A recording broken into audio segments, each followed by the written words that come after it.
So I'd like to thank my patient all the way from Jakarta, Indonesia, to give us the support. This is second hand transplant, having a limited donor area, so it's very difficult to do, but he still insists that he doesn't mind a very little hair in the donor area, which you can style it, and he want more hair on the area that's lost, because unfortunately it's very limited donor area. So concentration is because you always do side parting. This is all the transplanted hair that we did the first round is extremely happy. Yeah, but we do have a very bad genetic male pattern baldness.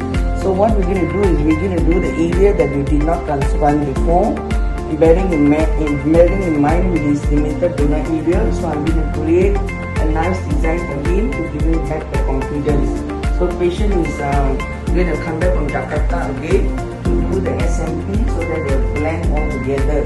So I'd like to thank my patient all the way from Jakarta, Indonesia, for his second hand transplant and believing us and coming back to us, because he know we are the best here, and he believes so because the results is so obvious.